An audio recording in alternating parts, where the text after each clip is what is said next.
1933, moviegoers were introduced to the eighth wonder of the world, and the movie became an instant phenomenon. This was a game changer in every sense of the word, not just in how movies are made, but in also how they are experienced.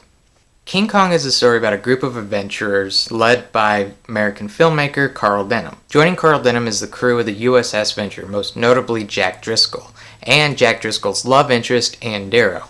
Now, Ann Darrow is a homeless girl who meets Carl Denham by chance and ends up joining them on this adventure. Now, Carl Denham wants Ann to be the star of his next picture, and his next picture is the search for Kong, a mystical being in the South Pacific. Now, of course, nobody believes Denham, but when they get to the island, they see a massive 50-foot wall that is meant to keep King Kong at bay. And when they start actually exploring the island, they come across the natives who not only believe in Kong, but believe that he is godlike and that they offer sacrifices to him in order to keep them safe. Now, the natives want Anne as their next sacrifice to King Kong. They believe that her blonde hair will bring them luck, and of course, Carl Denham and the crew say no. The natives end up kidnapping Ann Darrow, offering her as a sacrifice to Kong, and lo and behold, Kong appears, and Kong is a 25-foot tall gorilla. Now, of course, it is up to Carl Denham, Jack Driscoll, and the rest of the crew of the USS Venture to rescue Anne from King Kong.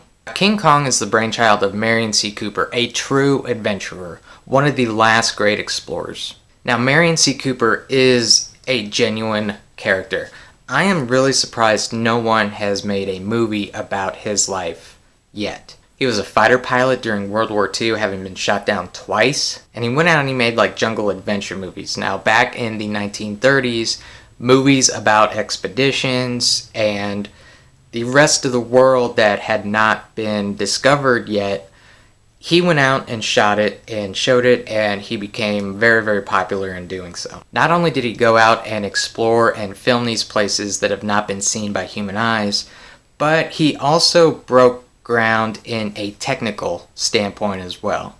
Did things with the camera that no one had dare thought of. And two really good examples of this are Chang and Grass, two movies that he produced with his partner Ernest Shoedsack. Now, King Kong is a classic, not just in terms of technical achievements, but in storytelling as well. I love how they portray King Kong as an animal and not just a monster.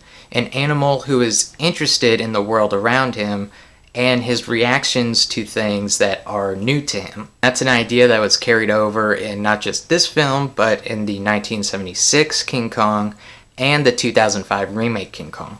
And I really like the idea that this is kind of a modern take on Beauty and the Beast, which Merian C. Cooper said is what highly influenced his movie. And I also love the comparison of the character Jack and King Kong, because they're both on the same path. If you look at the character Jack Driscoll is a seaman. He lives for the sea, and he really only cares for himself. He is truly a beast. And Kong is essentially the same as Jack Driscoll. And they both are vying for Anne's affection. They both want to protect her.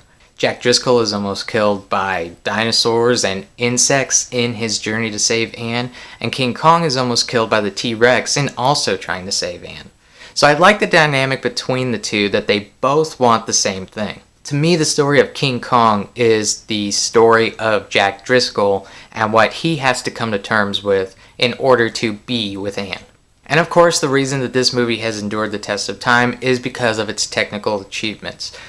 Stop motion animation is something that was really new during the time, and Willis O'Brien, the mastermind behind the special effects, really perfected this, and this was kind of like the norm going forward. I don't think people really understand how hard it was to film a movie like this. Production for this movie really started in 1931, and the movie didn't get completed until early 1933.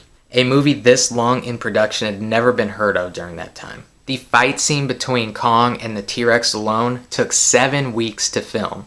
But you can see all the energy that went into it, because that scene is seamless. You don't see any flaws in that fight scene. Part of the appeal of King Kong is that visually the film looks amazing. All the matte paintings, all the scenes of the gate when King Kong busts through the gate look amazing.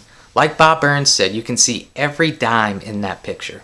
But the movie also broke grounds not just in terms of storytelling and being visually appealing, but it also led the way for a lot more other things. One of the people who is responsible for the finished project is Ruth Rose, a woman.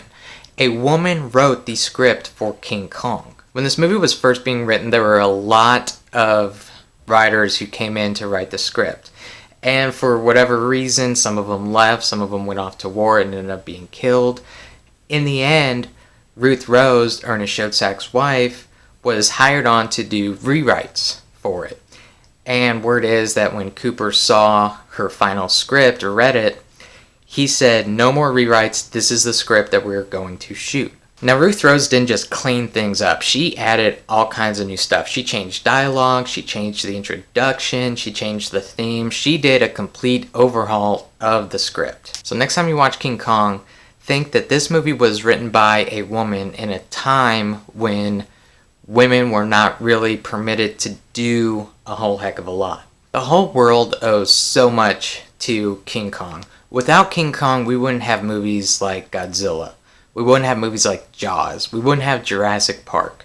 We wouldn't have the Lord of the Rings trilogy if it not for King Kong. Movie directors like Steven Spielberg and Peter Jackson have said that King Kong has been one of their influences growing up as a kid.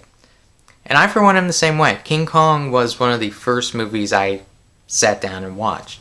And I haven't been the same since. King Kong is a classic and is definitely one that everybody needs to watch. So thanks for watching, guys. Be sure to comment below. Let me know what you think of King Kong. And be sure to hit the subscribe button and the bell icon so you get all my videos when they come out. And I'll see you guys next time on Hollywood Classics.